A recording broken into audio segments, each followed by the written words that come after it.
ब्रेकनंतर बातमीपत्रात आपलं पुन्हा एकदा स्वागत। बातमी आहे, उपमुख्यमंत्री एकनाथ शिंदेंनी हाती मशाल घेतली आहे। ऐकून सगळ्यांनाच आश्चर्य वाटलं असेल, मात्र शिंदेंनी हातात घेतलेली ही मशाल त्यांच्याच कार्यकर्त्यांनी आणली होती।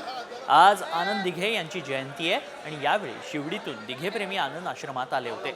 त्यावेळी त्यांनी एकनाथ शिंदेंच्या हातात पेटी मशाल दिली। त्यामुळे शिंदेंनी हातात मशाल घेतल्याची चर्चा मात्र जोरदार रंगली आहे।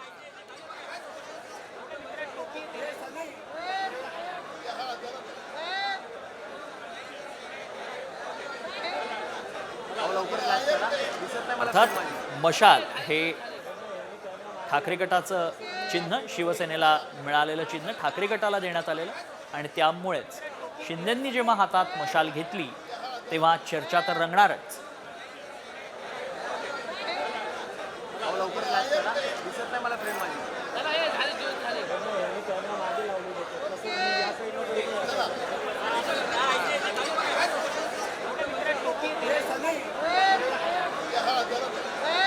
एकनाथ शिंदेंच्या हाती मशाल पाहिल्यानंतर चर्चांना उधाण आलं, कारण मशाल हे चिन्ह ठाकरे गटाचं आहे आणि त्यामुळे एकनाथ शिंदेंनी हाती मशाल घेतल्यानंतर त्याची चर्चा रंगली। मात्र कारण होतं ते आनंद दिघे यांच्या संदर्भातलं। दिघे प्रेमींनी शिंदेंच्या हाती ही मशाल दिली।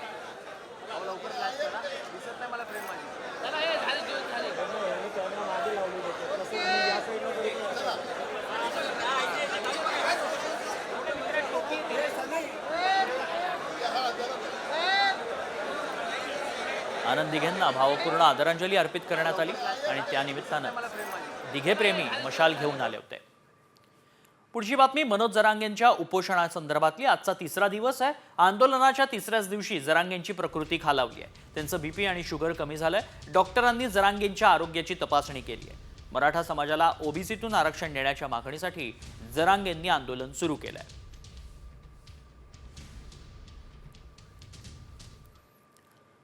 पुढच्या बातमीकडे वळूयात। धनंजय देशमुखांसह मस्साजोग येथील ग्रामस्थ अंतरवालीच्या दिशेने आता रवाना झालेत। मनोज जरांगे पाटलांच्या त्यांची भेट घेऊन चर्चा केली जाणार आहे। तसंच आज आणि उद्या उपोषण देखील करणार असल्याची माहिती धनंजय देशमुख यांनी दिली आहे। आणि आता पाहूयात सरपंच हत्या प्रकरणातील टॉप 5 बातम्या। बीड सरपंच हत्या प्रकरणात आरोपी सुदर्शन घुलेला 31 जानेवारीपर्यंत एसआयटी कोठडी सुनावण्यात आली आहे। बीड कोर्टानं एसआयटी कोठडी सुनावली आहे। घुले विरोधात आणखी पुरावे सापडल्याचा दावा एसआयटीनं कोर्टात केला होता। त्याच्या एसआयटी कोठडीची मागणी केली होती।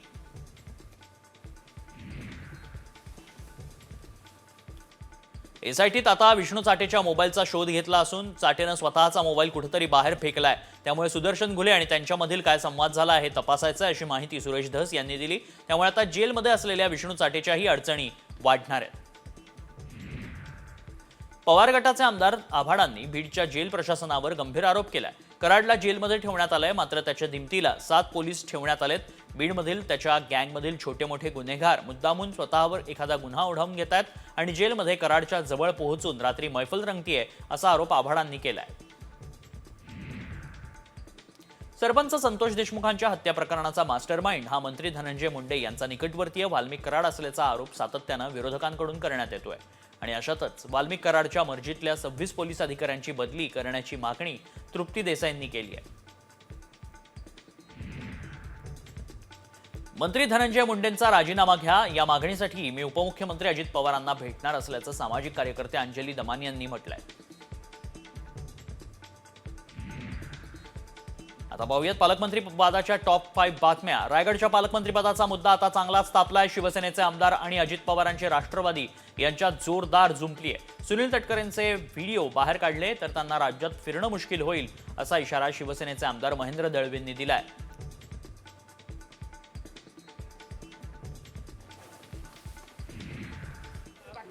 अजितदादांच्या भेटीसाठी देवेंद्र सर, तुम्ही अजितदादांच्या भेटीसाठी गेल्या काही दिवसापासून आग्रही होतात।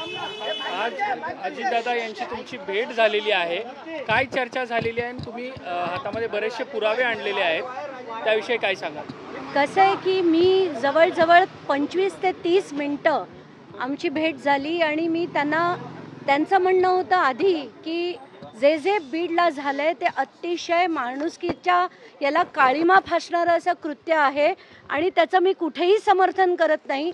मग माझं तेच म्हणणं होतं की मग तुम्ही राजीनामा का घेत नाहीत, तर तुम्ही पुरावे म्हणत होतात ना, ते सगळेच्या सगळे पुरावे घेऊन मी त्यांना भेटायला गेले. आज त्यांना मी दाखवलंय की कसं धनंजय मुंडे, राजश्री मुंडे आणि वाल्मिक कराड यांचे एकत्र बिझनेसेस कसे आहेत, त्यांच्या कंपन्यांमध्ये आर्थिक नफा कसा मिळतोय आणि कसं ऑफिस ऑफ प्रॉफिटमध्ये हे सगळं बसतंय आणि म्हणून तुम्ही कुठल्याही परिस्थितीत त्यांचा राजीनामा घेतला पाहिजे. त्यासाठी मी त्यांना मिनिस्ट्री ऑफ होम अफेअर्स यांनी जे डायरेक्शन्स दिले होते MLA आणि मंत्र्यांसाठी ते दाखवले. त्या व्यतिरिक्त जे रेप्रेझेंटेशन ऑफ पीपल्स ॲक्ट 1951 याच्याप्रमाणे 102(1)(a) आणि 191 हे 2 आर्टिकल्स ज्याच्यात सरळ सरळ लिहिलं आहे की कुठलाही आमदार किंवा मंत्री स्वतःसाठी किंवा त्याच्या घरच्यांसाठी आर्थिक नफा मिळवू शकत नाही. तर महाजनकोकडनं यांना कसा नफा मिळतोय हे पेपर्स दाखवले. त्यानंतर त्यांना मी त्यांची असलेली दहशत आणि त्यांचे असलेले सो कॉल्ड समर्थक, जे समर्थक नाही आहेत पण ते दहशतवादी आहेत अक्षरशः, म्हणजे त्यांनी इतक्या मोठ्या प्रमाणावर जी बीडमध्ये दहशत केली आहे त्याचे सगळेच्या सगळे फोटो रील्स अगदी शांतपणे त्यांनी बघून घेतले आणि त्यांनी असं सांगितलं आहे की उद्या दुपारी 12 वाजता त्यांची आणि मुख्यमंत्र्यांची मीटिंग आहे आणि त्यात हे सगळे डिटेल्स जे आज मी त्यांना कागदपत्र दिलेत ते सगळीच्या सगळी कागदपत्रांवर डिस्कशन ते उद्या मुख्यमंत्र्यांबरोबर घेतील आणि पुढचा निर्णय जो आहे तो ते घेतील. मला खात्री आहे की लोकांची म्हणजे जनभावना आहे, जनतेचा आक्रोश आहे आणि या व्यतिरिक्त खरंच ती जे कृत्य केलं गेलं ते इतकं निर्घृण होतं की आता महाराष्ट्रात अशा कृत्यांना कुठेही कोणीही थारा देऊ नये. म्हणूनच आपला लढा आहे हे देखील मी त्यांना सांगितलं आणि त्यांचं पण तेच मत होतं की याच्यापुढे असं कधीही होऊ नये. संतोष देशमुख यांच्याबरोबर जी झालेलं कृत्य आहे असं परत महाराष्ट्रात घडू नये म्हणून मी म्हटलं की धनंजय मुंडे यांचा राजीनामा हा तातडीने घेणं आवश्यक आहे. उद्या दुपारी मुख्यमंत्र्यांना भेटून हे सगळे कागदपत्र दाखवतो आणि योग्य तो निर्णय घेऊ, एकत्रितपणे घेऊ असं त्यांचं म्हणणं आहे. आता बघूया आपण ते काय निर्णय घेतात. धनंजय मुंडे यांच्या राजीनाम्यासाठी तुम्ही आग्रही होतात, आता दादांची भेट झालेली आहे, तुम्ही आता समाधानी आहात का? मग आत्ताच्या घटकेला त्यांनी ज्या पद्धतीने सगळं बघून घेतलं, समजून घेतलं, कारण त्यांना अनेक गोष्टी याच्यातल्या माहिती देखील नव्हत्या, त्या सगळ्याचे पेपर्स मी त्यांना दाखवले आणि या व्यतिरिक्त जे रील्स तिकडे बीडमध्ये कशी मोठ्या प्रमाणावर दहशत आहे हे सगळे मिळून काय करतात, मग ते सुदर्शन गुले असो, विष्णू चाटे असो, ज्यांची सगळ्यांची कशी मिली बघत आहे आणि कसं ते लोकांना दाबतायत, सामान्य माणसाला जगणं कसं कठीण आहे हे सगळं दाखवलं आणि याच्या पुढे असे राजकारणी महाराष्ट्रात नको. म्हणूनच मी त्यांना विनंती केली की यांचा तातडीने तुम्ही राजीनामा घ्या, त्याचं इन्व्हेस्टिगेशन पूर्ण होऊ दे, सगळं खरं काय ते बाहेर निघेलच. धन्यवाद. काही आढळलं तर या संदर्भात आम्ही विचार करू, या भूमिकेपासून तरी ते पुढे सरकलेत का? ते आज जे त्यांना मी पेपर्स दाखवले त्याच्यानंतर कुठलीही शंका राहणं शक्यच नाही, कारण त्याच्यात मी सह्यानिशी दाखवलंय, बॅलन्स शीट्स दिल्या आहेत मी त्या कंपन्यांच्या आणि त्याच्यावर त्या बॅलन्स शीटवर धनंजय मुंडेंची सही आहे, राजश्री मुंडे यांची सही आहे आणि सरळ सरळ फ्लाय ॲश महाजेनकोकडनं ते विकताना दिसत आहेत, आर्थिक नफा त्यांना मिळतोय आणि ह्या कंपनीमध्ये तिघही आहेत, धनंजय मुंडे आहेत, राजश्री मुंडे आणि वाल्मिक कराड देखील आहेत. त्यामुळे ते काही फक्त कार्यकर्ते नाहीत किंवा एकत्र काढलेले फोटो देखील नाहीत, हे त्यांचे सरळ सरळ आर्थिक फायदे आहेत ज्याच्यावर सह्या आज त्यांना दाखवल्यावर त्यांची खात्री पटली. आणि जसं मी म्हटलं, रेप्रेझेंटेशन ऑफ पीपल्स ॲक्ट आणि कॉन्स्टिट्यूशनमधल्या 2 प्रोव्हिजन्स 102(1)(a) आणि 191 या प्रोव्हिजन्स दाखवल्या.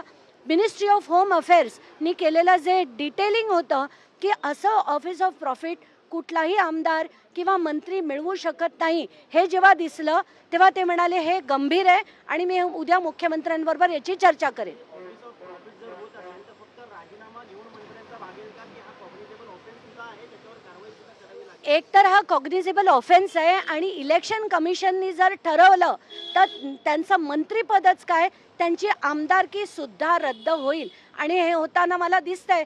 जर यांनी आज कारवाई केली नाही तर मी सीजनकडे ऑलरेडी पत्र लिहिलेलं आहे आणि त्यांच्याकडनं याला सुओ मोटो पिटिशन दाखल करून घेण्याची विनंती देखील मी केलेली आहे. राजीनामा घेतला नाही तर काय भूमिका असेल? राजीनामा घेतला नाही तर काय भूमिका असेल? तर चीफ जस्टिसकडे मी जे पत्र लिहिलेलं आहे त्याच्यावर कारवाई होईल अशी माझी अपेक्षा आहे. तिथेही नाही झाली तर रिट जे फाईल करायचं आहे ते मी डेफिनेटली फाईल करणार आहे. हे पब्लिक इंटरेस्ट, खरं तर रिटपेक्षा पब्लिक इंटरेस्ट लिटिगेशन आहे. कारण सगळीकडे हे जेवढे आपण आत्ताच्याच आत्ता पुण्यातल्या घटना बघितल्या, संभाजीनगरच्या बघितल्या, जेवढे राजकारणी असतात त्यांची दहशत कशी असते, ते पदाचा गैरवापर कसा करतात हे आपण पदोपदी बघतोय. आणि हे थांबवण्यासाठी जेवढी यंत्रणा आहे, पोलीस यंत्रणा असो, बाकीची यंत्रणा असो, रुग्णालय असो, जेल्स असो, सगळ्यांना आता शिस्त लावण्याची गरज आहे. अशोक थोरातांबद्दलचा मुद्दा आहे तो देखील अजित पवारांना मांडलेला आहे का? काय नक्की मुद्दा होता आणि अजित पवार त्यावरती काय? मी अशोक थोरातांचा मुद्दा देखील त्यांना सांगितला. त्यांचं असलेलं अंबेजोगाईचं हॉटेल देखील दाखवलं, त्यांचं केसमध्ये असलेलं हॉस्पिटल देखील त्यांची माहिती दिली.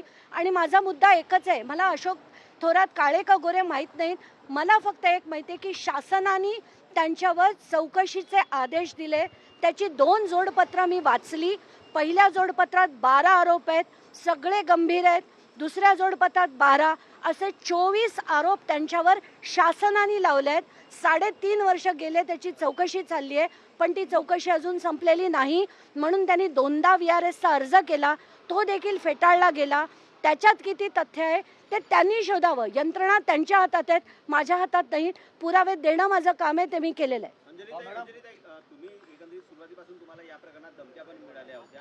या प्रकरणात आता पक्षप्रमुख म्हणून अजित पवार तुम्हाला न्याय देतील असं वाटतंय का? तुम्ही राजीनाम्याची मागणी करताय. आज अतिशय गंभीरपणे त्यांनी प्रत्येक गोष्ट ऐकली आणि प्रत्येक गोष्ट त्यांनी रील्सपासनं, फोटोग्राफ्सपासनं, पेपर्सपासनं सगळं अतिशय गंभीरपणे त्यांनी बघितलंय. याचा अर्थ ते आता जर एवढं दाखवून सुद्धा जर त्यांनी कारवाई नाही केली तर ते अतिशय चुकीचं घडेल आणि ते करतील अशी अपेक्षा नक्कीच आहे. कारण मी त्यांच्या विरुद्ध टोकाची भूमिका घेऊन लढली आहे. 36चा आकडा आहे माझा आणि अजित पवारांचा, पण भ्रष्टाचार हा वेगळा असतो. हे जे कृत्य आहे ना ते किळसवाणी होतं, क्रूर होतं आणि हे घडू नये आणि महाराष्ट्राला ही दिशा मिळू नये म्हणून मी आज अजित पवारांची भेट घेतली.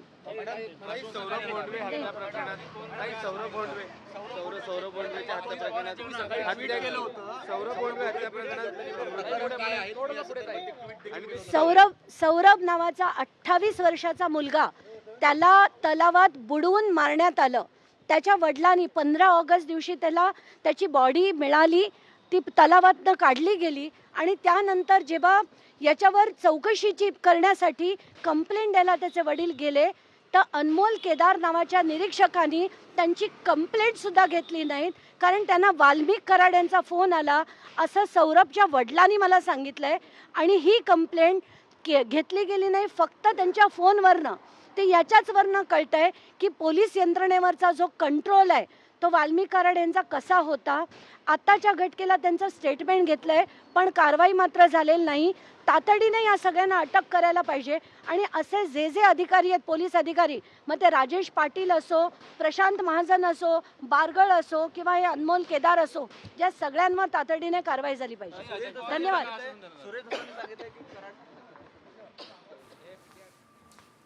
धनंजय मुंडेंसारखे नेते राजकारणात नको. धनंजय मुंडे आणि कराडचे व्यावसायिक संबंध आहेत. महाजनकोकडनं ते फायदा घेतात, त्यांच्याकडनं आर्थिक फायदा, लाभ त्यांना मिळतो असे सनसनाटी आरोप करत धनंजय मुंडेंबाबत अजित पवारांची भेट अंजली दमान यांनी घेतली आहे. याकडे आपलं लक्ष असेलच. तुर्तास वळूयात पुढच्या बातम्यांकडे. बातम्या पाहिजेत मुंबईतल्या टॉप 5 बातम्या. हॉटस्टारच्या ऑफिसमध्ये मनसेच्या कार्यकर्त्यांनी घातलेल्या गोंधळानं अभय खोपकरांसह आता 20 मनसैनिकांवर गुन्हे दाखल करण्यात आलेत. NM जोशी मार्ग पोलीस स्टेशनमध्ये गुन्हा दाखल करण्यात आला. क्रिकेट समालोचन मराठीतून व्हावं यासाठी मनसेनं आज आंदोलन केलं होतं. यावेळी राडा झाल्यानं मनसैनिकांवर गुन्हे दाखल करण्यात आले. महाराष्ट्रामध्ये आम्हाला मराठी भाषा साठी भांडावं लागतं आणि इथे आल्याच्या नंतर हे यांचे वरचे अधिकारी काय करतात. शिवसेना ठाकरे गटाला मोठा धक्का बसलाय. शिवसेना उपनेते आणि महिला विभाग संघटक राजुल पटेल यांनी शिवबंधन तोडले. शिवसेना शिंदे गटामध्ये त्यांनी प्रवेश केला. उपमुख्यमंत्री एकनाथ शिंदेंच्या उपस्थितीत हा प्रवेश पार पडला. विधानसभेला उमेदवारी नाकारल्यानं पटेल नाराज होत्या.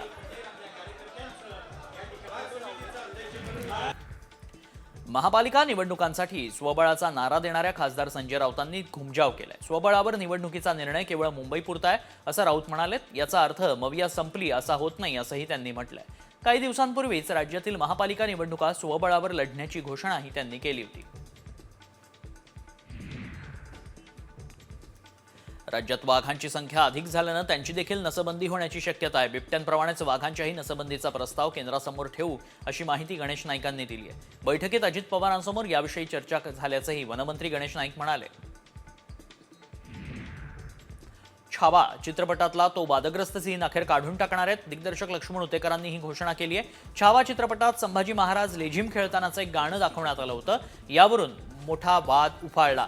अखेर संभाजी महाराजांवरचा वादग्रस्त सीन काढण्यात येणार आहे.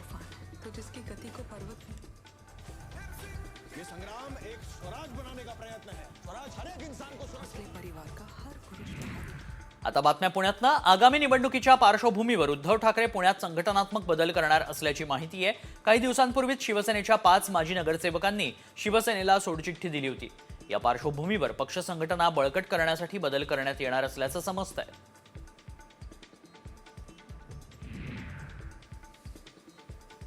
पुण्यातील येरवडा परिसरात असणाऱ्या कामराज नगरमध्ये कोयत्यानं तोडफोड करण्यात आली आहे. श्रीकांत चव्हाण नावाच्या व्यक्तीला कोयत्यानं जबर मारहाण करण्यात परिसरातील गाड्यांची तोडफोड झाली आहे. दहशत माजवण्याच्या हेतूनं तोडफोड करण्यात आल्याची माहिती समोर येते आहे.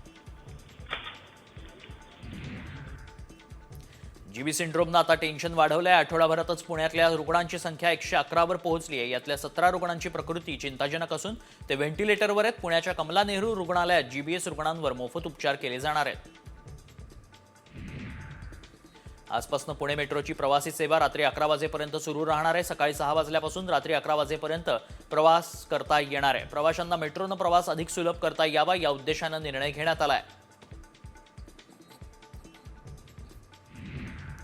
पुण्यात धायरी आणि सिंहगड रोड परिसरात वाहतूक कोंडीच्या निषेधार्थ एकदिवसीय अन्नत्याग आंदोलन करण्यात आलंय. रखडलेला डीपी रस्ता वाहतूक नियंत्रित करण्यासाठी नसणारे पुरेसे पोलीस, बंद सिग्नल, अर्धवट केलेलं भूसंपादन, त्यामुळे विभागातील वाहतूक कोंडीची समस्या गंभीर ठरतेय. याच्या निषेधार्थ हे आंदोलन पार पडलं. बातमी मराठवाड्यातनं. ओमराजे निंबाळकरांनी धर्मवीर आनंद दिघेंच्या जयंतीनिमित्त केलेल्या पोस्टरमध्ये उद्धव ठाकरेंना वगळल्यानं चर्चांना उधाण आलंय. प्रताप सरनाईकांनी ओमराजे हे महायुतीत प्रवेश करतील असा दावा केला होता. तो दावा ओमराजेंनी खोडून काढला होता. मात्र एकाच दिवसात त्यांनी भूमिका बदलली का असा सवाल उपस्थित होतोय. खाकी वर्दीला 2 तासात सस्पेंड करण्याची धमकी देणाऱ्याचा माज पोलिसांनी अखेर उतरवलाय. मुजोर धनाढ्य चालकाची 2 कोटींची डिफेंडर गाडी पोलिसांनी जप्त केली. 24 तासाच्या आत त्याला बेड्या ठोकण्यात आल्या.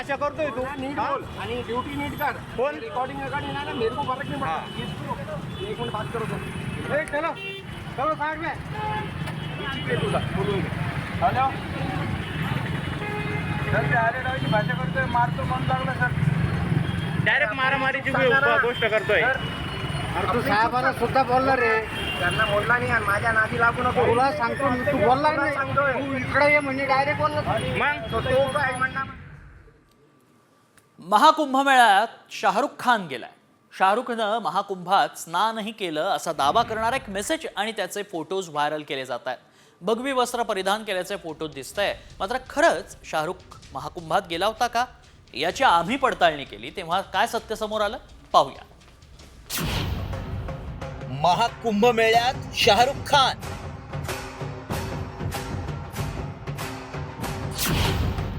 भगव्या वस्त्रात महाकुंभात स्नान.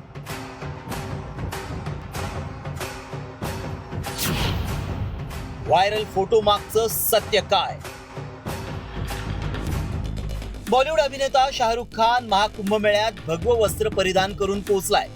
त्याचे काही फोटोही शेअर करण्यात आले असून रेसलर सोबत शाहरुख खान महाकुंभात स्नान करण्यासाठी गेल्याचा दावा करण्यात आलाय. मात्र खरंच शाहरुख खान भगवं वस्त्र परिधान करून महाकुंभ मेळ्यात गेलाय का? काय आहे या फोटो मागचं सत्य? याची माहिती जाणून घेण्यासाठी आमच्या टीमनं पडताळणी सुरू केली. त्याआधी मेसेजमध्ये काय दावा केलाय पाहूयात. प्रयागराजच्या महाकुंभ मेळ्यात अमेरिकी रेसलर्स रोमन रेस आणि रोंडा रावजी सोबत भगवं वस्त्र परिधान करून शाहरुख खान सहभागी झालाय. त्यानं त्याचे फोटोही शेअर केलेत. हा मेसेज आणि फोटो व्हायरल होत असल्यानं आम्ही याची पडताळणी सुरू केली. प्रयागराजमध्ये गंगा, यमुना आणि सरस्वती या नद्यांच्या संगमावर महाकुंभ होतोय. आतापर्यंत कोट्यवधींच्या संख्येनं भाविक कुंभमेळ्यात सहभागी झालेत. सगळ्यात मोठं कुंभ असून 144 वर्षांनंतर इथं आयोजन होत असल्याचं म्हटलंय.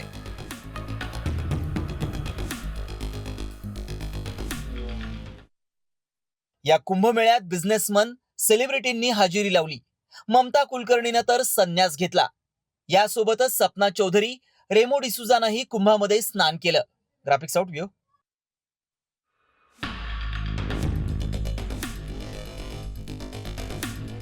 मात्र शाहरुख खान महाकुंभात गेल्याचं कुठेही दिसलं नाही.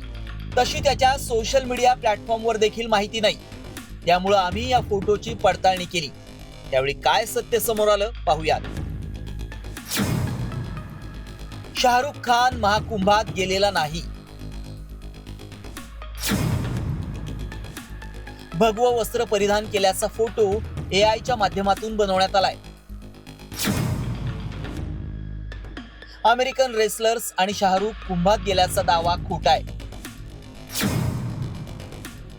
लोकांची दिशाभूल करण्यासाठी एआय फोटो व्हायरल करण्यात आलाय.